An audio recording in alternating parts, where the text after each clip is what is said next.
ഓഹോ, അവൾ ഇങ്ങോട്ട് വരുന്നു. ആര്? തഹസിൽദാർ.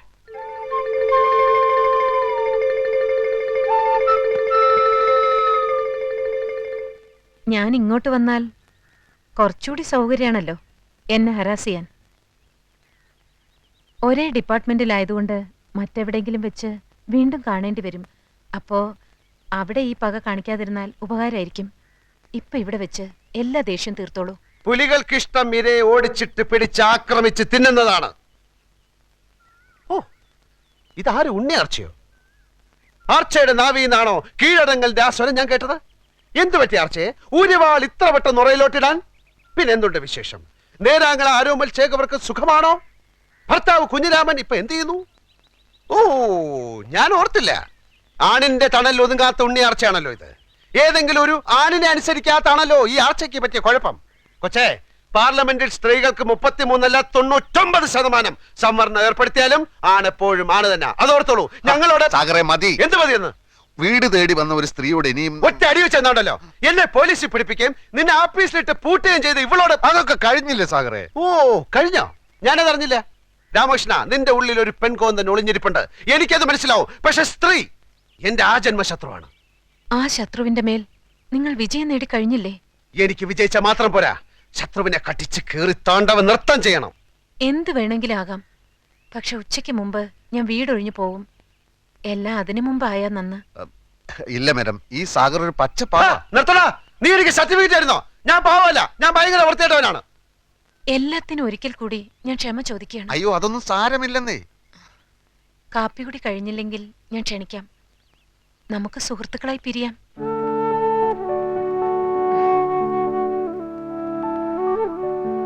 വൻകിട രാഷ്ട്രങ്ങൾ തമ്മിൽ യുദ്ധങ്ങൾ ഉണ്ടാവാറുണ്ടല്ലോ. പിന്നീട് അവരൊരു മേശയ്ക്ക് ചുറ്റുമിരുന്ന് സന്ധി സംഭാഷണങ്ങൾ നടത്താറുമുണ്ട്. മിസ്റ്റർ സാഗറിനെയും ഞാൻ കാപ്പി കുടിക്കാൻ ക്ഷണിക്കുന്നു.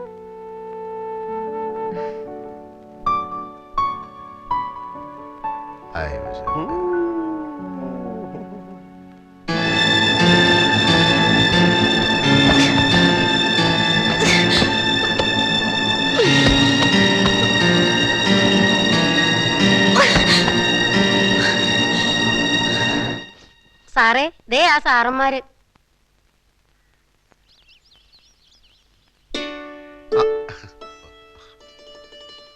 വരൂ വരൂ. Thank you so much. വരൂന്ന് വിചാരിച്ചതല്ല.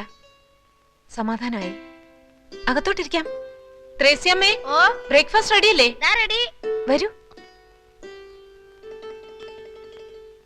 കഴിക്കൂ. പെട്ടെന്നുള്ളൊരു വട്ടമേശ സമ്മേളനം ആയതുകൊണ്ട് കാര്യമായിട്ടൊന്നും ഉണ്ടാക്കാൻ പറ്റിയില്ല. ആളൊരു ഭക്ഷണപ്രിയനാണെന്ന് ശരീരം കണ്ടാൽ അറിയാം. മാഡം, ഇത്ര സിമ്പിൾ ആണെന്ന് ഞാൻ അറിഞ്ഞില്ല. സത്യത്തിൽ ഞങ്ങളാണ് ക്ഷമയോദിക്കുന്നത്. ഞങ്ങളല്ല, താൻ. ഞങ്ങൾ നോവലിസ്റ്റുകൾ ഒരു കഥാപാത്രത്തെ സൃഷ്ടിക്കുമ്പോൾ കഥാപാത്രത്തിന്റെ പ്രവൃത്തിയിലൂടെ, കഥാപാത്രത്തിന്റെ സംസാരത്തിലൂടെ ഒരു സ്വഭാവം വരച്ചു കാട്ടും. കഥ ഏതൊക്കെ വഴിത്തിരിവുകളിലൂടെ കടന്നുപോയാലും കഥാപാത്രത്തിന്റെ അടിസ്ഥാന സ്വഭാവം ആദ്യ അവസാനം ഒന്ന് തന്നെയായിരിക്കും. അങ്ങനെ ഒരു ലോജിക് മാഡത്തിന്റെ സ്വഭാവത്തിൽ കാണാനില്ല. ഈറ്റപ്പിലെ പോലെ ചാടിക്കടിക്കും, അടുത്ത നിമിഷം മാൻപേടയാകും. What is this? ഈ ലോകത്തുള്ള കോടിക്കണക്കിന് ആളുകളുടെയും മനസ്സ് പഠിച്ച ആളാണോ ഒരു നോവലിസ്റ്റ്? എന്നല്ല. പിന്നെ എനിക്ക് ഈ കഥാപാത്രത്തെ ഒന്ന് പഠിച്ചാൽ കൊള്ളാമെന്നുണ്ട്. പഠിപ്പിച്ചാലും അത് പഠിക്കാനുള്ള കഴിവ് തനിക്കുണ്ടെന്ന് തോന്നുന്നില്ല. സ്ത്രീ തന്റെ ആജന്മ ശത്രുവാണെന്ന് പറഞ്ഞല്ലോ. തന്റെ അമ്മ തന്റെ ശത്രുവാണോ? പെങ്ങള് ശത്രുവാണോ? അതോ അമ്മ പെങ്ങന്മാരൊന്നും ഇല്ലാത്തവനാണോ താൻ? തന്റെ പൈങ്കിളി നോവലിലെ ഏതു നേരവും ദിവാസ്വപ്നം കണ്ടുകൊണ്ട് നടക്കുന്ന വിഡ്ഢിക്കോതയല്ല യഥാർത്ഥ സ്ത്രീ. ഒരു പുരുഷനും യഥാർത്ഥ സ്ത്രീ അറിയില്ല, അവളുടെ മനസ്സറിയില്ല. IAS-കാരനായ കളക്ടർ മുൻപിൻ നോക്കാതെ എന്നെ സസ്പെൻഡ് ചെയ്തു. കാരണം സ്ത്രീ അറിയാനുള്ള പഠിത്തം ആ ഇഡിയറ്റിനുമില്ല. എന്തുകൊണ്ട് ഞാൻ ഇയാളെ പൂട്ടിയിട്ടു? പൂട്ടിയിടുമ്പോ എന്റെ മനോവികാരം എന്തായിരുന്നു? അത് ചോദിക്കാനുള്ള ബുദ്ധി പോലും അയാൾക്കില്ല. കഥാപാത്രത്തെ പഠിക്കാൻ ഇറങ്ങിയിരിക്കുന്നു. പഠിപ്പിക്കാടോ, പഠിപ്പിക്കാ എല്ലാരെയും. I am a self made woman. ഒരുത്തിന്റെ ഔദാര്യം ഇല്ലാതെയാണ് സ്വയം ഈ നിലയിലെത്തിയത്. ആരും എന്നെ തോൽപ്പിക്കാൻ ഞാൻ സമ്മതിക്കില്ല. എന്റെ തോൽവി ആഘോഷിക്കാൻ ഞാൻ അതിലും ഭേദം മരണമാണ്. എന്റെ മരണമാണ് നിങ്ങൾ ആഘോഷിക്കേണ്ടത്. മരിക്കാൻ ഞാൻ I'll kill myself. മരിക്കാം. രമേശ, എന്റെ കാശത്തുമ്പ എന്ന നോവലിലെ നായിക രാഗിനെ പോലെ വെയിൻ കട്ട് ചെയ്ത് മരിക്കാനുള്ള പുറപ്പെടാൻ തോന്നുന്നു. നീ കത്തി പിടിച്ചു വാങ്ങ.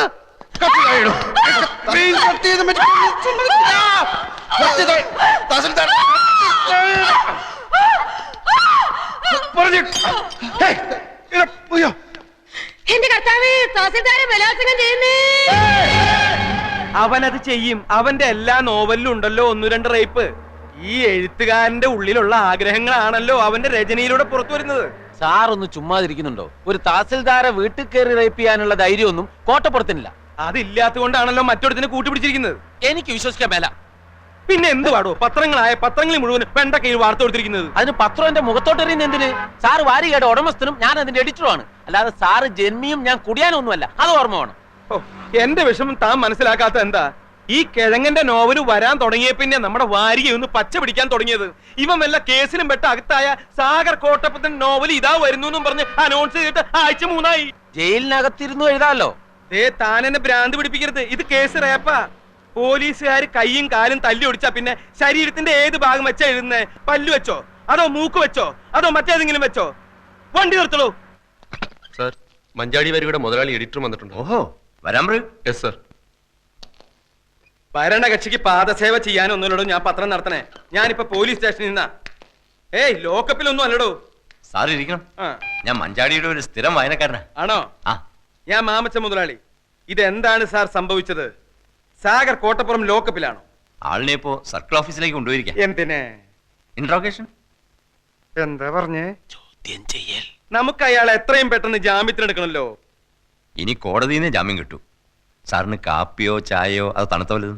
സദ്യ ഉണ്ണാൻ ഞാൻ വേറൊരു ദിവസം വരാം. ഇപ്പൊ എന്തെങ്കിലും അടിയന്തരമായി ചെയ്തേ പറ്റൂ. എന്റെ മഞ്ചാടി 3 ലക്ഷത്തിൽ നിന്ന് ഒറ്റയടിക്ക് 6 ലക്ഷമാക്കിയതിൽ കോട്ടപ്പുറത്തിന്റെ പങ്ക് ചില്ലറയൊന്നും അല്ല. സാർ, ഈ റേപ്പ് ചെയ്യപ്പെട്ടു എന്ന് പറയുന്ന തഹസീൽദാരുടെ നാവിന്തുമ്പത്ത കോട്ടപ്പുറത്തിന്റെ ഭാവി. പെണ്ണുങ്ങൾക്കാണല്ലോ ഇപ്പൊ നിയമത്തിന്റെ എല്ലാ സംരക്ഷണവും. കോട്ടപ്പുറം സാറും തഹസീൽദാരും തമ്മിൽ നേരത്തെ ഒരു വടംവലി ഉണ്ടായിരുന്നു. അതിന്റെ പ്രതികാരമാവാനും മതി.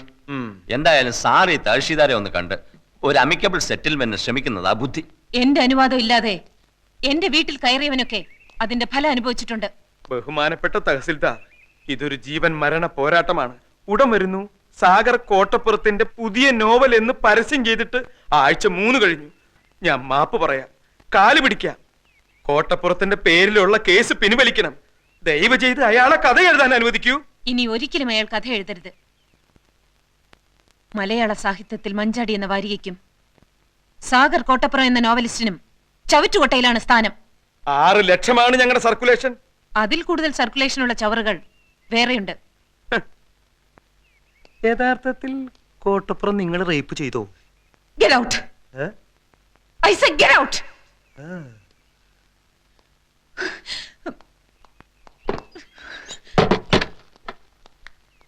ഇവളെ ഒരു തവണയല്ല 2 തവണ റേപ്പ് ചെയ്യണം. ഒരു 10-50 കൊടുക്കാന്ന് പറ. എന്തിനു റേപ്പ് ചെയ്യാനാ? അതിനല്ല, കേസി നൂരാൻ. എടോ, അക്കാര്യത്തിലേക്ക് കടക്കാൻ അവൾ അതിന് നിന്ന് തരണ്ടേ? പണം കൊടുക്കാൻ ആദ്യമേ പറയേണ്ടതായിരുന്നു. സാർ ഒന്നുകൂടി ഒന്ന് ശ്രമിക്കും. വേണ്ട. വേണം. വേണ. വേണം.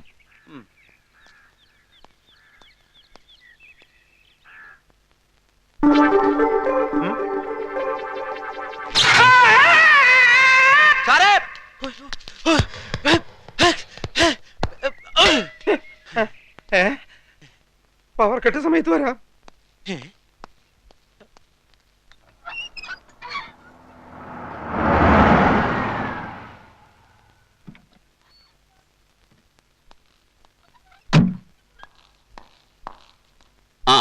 എപ്പോ വന്നു?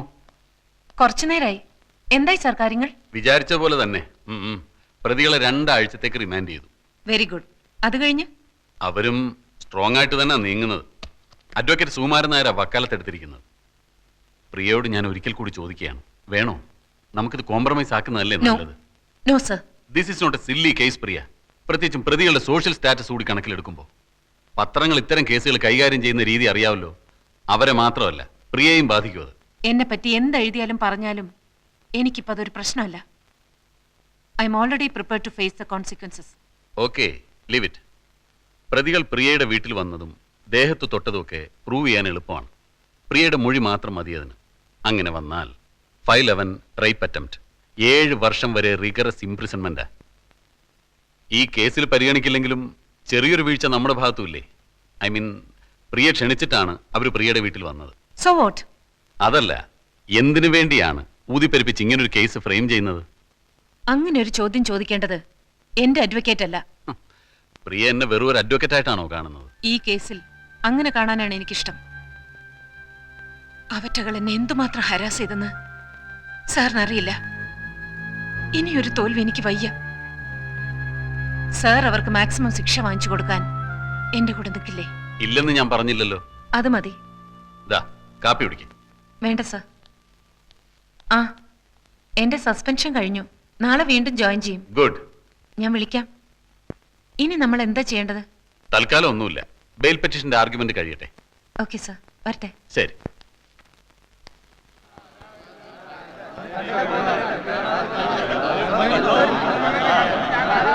ഓണടിക്കണോ താൻ? മാറിക്കാണു.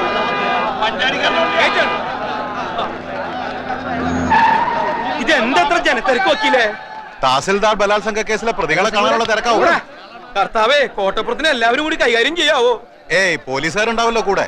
ഉവ്വല്ലേ, എന്നാ ഇറങ്ങ്.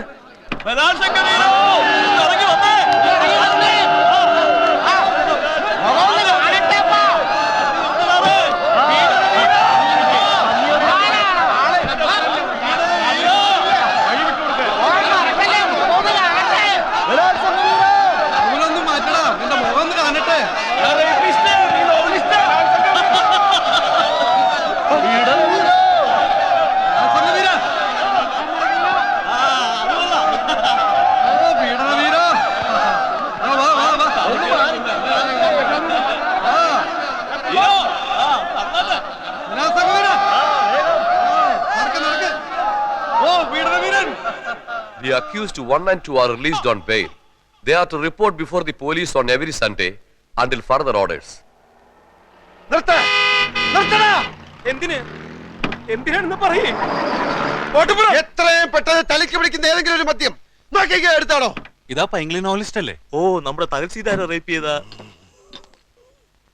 എത്രയായി? 200. ഇനി നേരെ താലൂക്ക് ഓഫീസിലേക്ക്. എത്രയും പെട്ടെന്ന് എനിക്ക് അവളെ റേപ്പ് ചെയ്യണം. ആരെ? വണ്ടി വിടടാ, വിടാൻ. പൊന്നപ്പ, വണ്ടി വേഗം ടിവിയിലേക്ക് വിട്ടോ. ഞാനാ പറയുന്നത്, വണ്ടി താലൂക്ക് ഓഫീസിലേക്ക് വിടാൻ. ഇനി സാഗറിനെ നഷ്ടപ്പെടാൻ ഒന്നുമില്ല.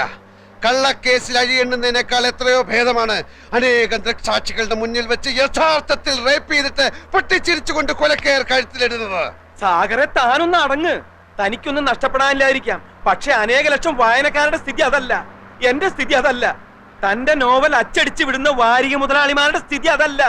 താൻ ജനങ്ങളുടെ കണ്ണിലുണ്ണിയാണോ? എന്നെ പിന്തിരിപ്പിക്കാൻ നോക്കണ്ട. എന്നെ ഓർത്തെങ്കിലും താൻ അതിക്രമം ഒന്നും കാണിക്കരുത്. താൻ ഈ കേസിൽ പെട്ടു എന്ന് അറിഞ്ഞ അന്ന് മുതൽ ഈ മാമച്ചൻ ഉണ്ടിട്ടില്ല, ഉറങ്ങിയിട്ടില്ല. കാരണം താൻ വലിയൊരു കലാകാരനാ. ജാമ്യത്തിലിറക്കാൻ എത്ര ലക്ഷം വേണമെങ്കിലും ചെലവാക്കാന്ന് ഞാൻ വക്കീലിനോട് പറഞ്ഞു. അതാ സാഗര യഥാർത്ഥ സ്നേഹം. അങ്ങനെ സ്നേഹം ഉണ്ടെങ്കിൽ ഇയാൾ എന്റെ ഇഷ്ടത്തിന് നിൽക്കണം. ഞാൻ നിൽക്കും, തന്റെ കൂടെ നിൽക്കും. ഒരു 2 ദിവസം കൂടി കഴിഞ്ഞോട്ടെ. അതെന്തിന്? ഇത്രയും ദിവസം ജയിലിൽ കിടന്ന് താൻ ക്ഷീണിച്ചിരിക്കുക. നന്നായിട്ടൊന്ന് റേപ്പ് ചെയ്യാനുള്ള ആരോഗ്യം തനിക്കിപ്പില്ല. അത് ഇയാള് പറയരുത്. അവളോടുള്ള വൈരാഗ്യം മൂത്ത് മൂത്ത് ഞാനൊരു സിംഹമായി മാറിയിരിക്കുക.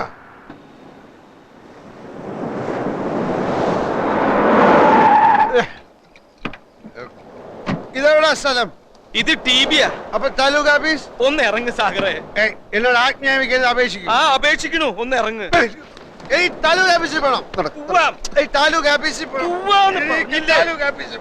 രണ്ടെണ്ണം കൂടി അടിച്ചിട്ട് പോയാ പോരെ. ഇതാ നോവലിസ്റ്റ് അല്ലേ തഹസിൽദാരെ റേപ്പ് ചെയ്ത? അതേടാ, തഹസിൽദാരെ റേപ്പ് ചെയ്ത അതേ നോവലിസ്റ്റ് എന്നാ ഞാൻ. നിന്റെ സ്വന്തത്തിൽപ്പെട്ട വല്ലവരും വന്ന് ഞാൻ റേപ്പ് ചെയ്യണോ? പറയടാ. സ്വന്തത്തിൽപ്പെട്ട ആരും ഇല്ലെന്ന്. പറയടാ. നിന്റെ സ്വന്തത്തിൽപ്പെട്ട ആരെങ്കിലും വന്ന് rape ചെയ്യണോ? Rape ചെയ്യണോ? Rape ചെയ്യണോ? ഇന്ന് വരെ ഒരു ഈച്ചയെ പോലെ rape ചെയ്യാത്ത എന്നെ എല്ലാരും കൂടെ rapist ആക്കി. ഇനി എനിക്ക് rape ചെയ്യണം.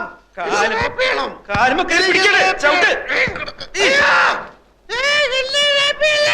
എനിക്ക് rape ചെയ്യണേ.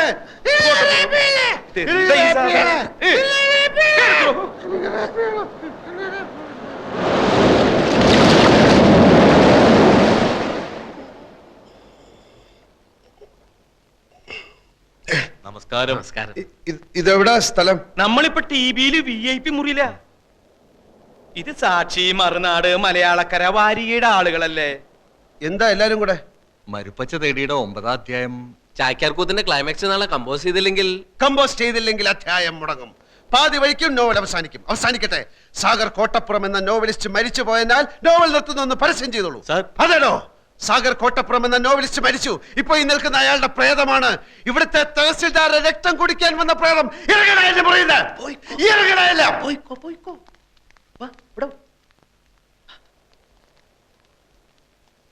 മുള്ള മുട്ടിയേക്കുമ്പോഴാണ് ചാക്യാർ കൂത്ത്. റാസ്കൽസ്.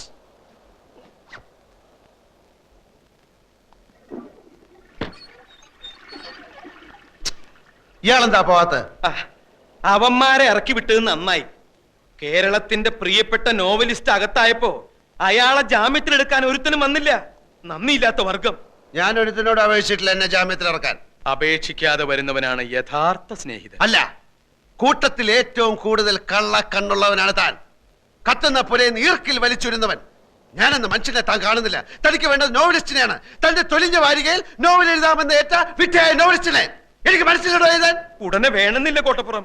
എങ്കിലും ഒന്ന് ഓർക്കുക, നമ്മൾ പരസ്യം ചെയ്തിട്ട് 5 ആഴ്ച കഴിഞ്ഞു. നമ്മളല്ല, താൻ.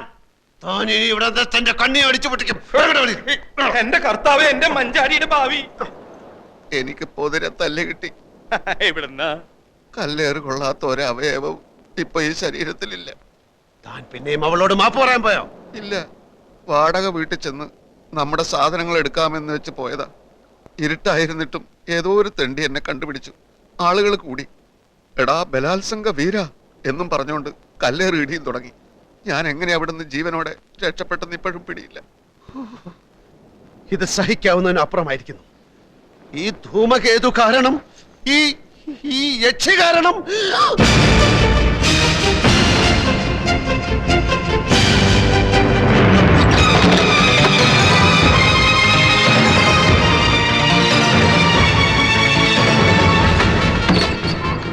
ഒറ്റയടിക്ക് അവളെ റേപ്പ് ചെയ്ത് നശിപ്പിക്കാൻ പാടില്ല. പൊന്മുട്ടയിടുന്ന താറാവിനെ അങ്ങനെ കൊല്ലാൻ പാടില്ലല്ലോ. ഇനി അങ്ങോട്ടുള്ള സാഗർ കോട്ടപ്പുറം എന്ന നോവലിസ്റ്റിന്റെ ചോദനകളെ ഉദ്ദീപിപ്പിക്കുന്ന പ്രചോദനമാണവൾ. എന്റെ മഷി പറ്റാത്ത തൂലിക കൊണ്ട് ഞാൻ അവളെ നിരന്തരം റേപ്പ് ചെയ്യും. മാമച്ച, അനൗൺസ് ചെയ്തോളൂ. അടുത്ത ആഴ്ച മുതൽ പുതിയ നോവൽ ആരംഭിക്കായി. നോവലിന്റെ പേര് ഒരു ഗസറ്റഡ് യക്ഷി. ഒരു ഗസറ്റഡ് യക്ഷി. ഒരു ഗസറ്റഡ് യക്ഷി. എന്റെ കർത്താവേ, എന്തൊരു പുതുമയുള്ള പേര്, ഒരു ഗസറ്റഡ് യക്ഷി. നന്ദി കോട്ടപ്പുറം, നന്ദി. ഞാൻ ഈ നിമിഷം പോകുന്നു. ലോകത്തെ മുഴുവൻ ഇക്കാര്യം അറിയിക്കാൻ പോകുന്നു. സാഗർ കോട്ടപ്പുറത്തിന്റെ ഒരു ഗസറ്റഡ് യക്ഷി. അടുത്ത ലക്കം മുതൽ സാഗർ കോട്ടപ്പുറത്തിന്റെ ഏറ്റവും പുതിയ നോവൽ ഒരു ഗസറ്റഡ് യക്ഷി.